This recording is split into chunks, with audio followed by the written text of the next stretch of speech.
Memang melayani itu tampaknya tidak nyaman, tampaknya rugi, baik waktu, tenaga, pikiran.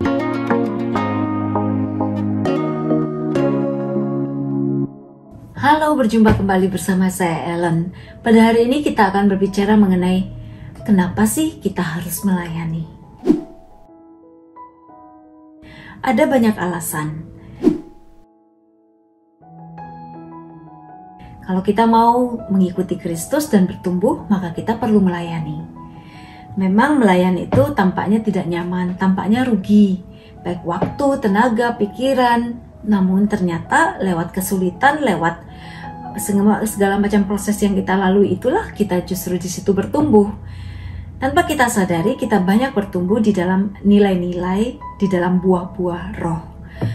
Mungkin kita kehilangan waktu untuk bersenang-senang, mungkin kita kehilangan uang yang biasanya kita pakai untuk mungkin bisa jajan lebih banyak, tapi kita sisihkan untuk pelayanan ya. Namun ternyata dalam hal lain kita banyak bertumbuh, yaitu kita bertumbuh dalam kemurahan hati, kita bertumbuh dalam kesabaran, hal-hal yang gak kita bisa beli kecuali kalau kita mau masuk di dalam proses. Nah, proses itu bisa kita dapatkan lewat pelayanan. Jadi melayani membuat kita tumbuh. Itu yang pertama. Yang kedua, melayani juga membuat kita bisa menemukan tujuan hidup kita dan menjadi penuh. Ketika kita hanya terus asik dengan apa yang kita inginkan, mungkin kita akan bingung, karena keinginan kita tidak akan pernah ada selesainya. Tetapi kalau kita menaruh semua proses hidup kita ini untuk mencapai suatu tujuan, yaitu bersatu dengan Tuhan, melakukan kehendak-Nya, maka kita mempunyai tujuan dan alasan yang jelas untuk semua yang kita lakukan di dunia ini, yaitu untuk melakukan kehendak Tuhan. Apa yang kita mulai di dunia ini akan menjadi sempurna kelak ketika kita bersatu dengan Tuhan.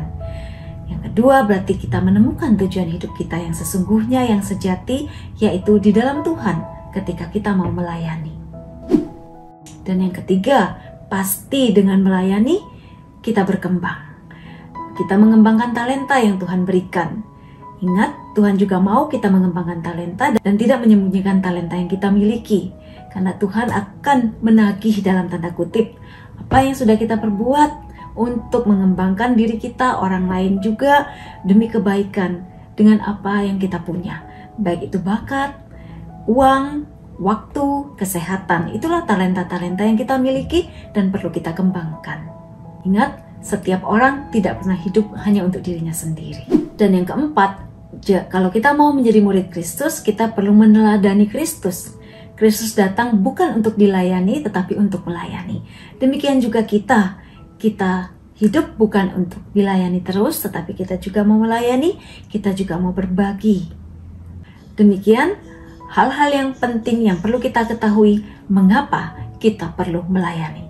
Tetaplah setia, tetaplah melayani.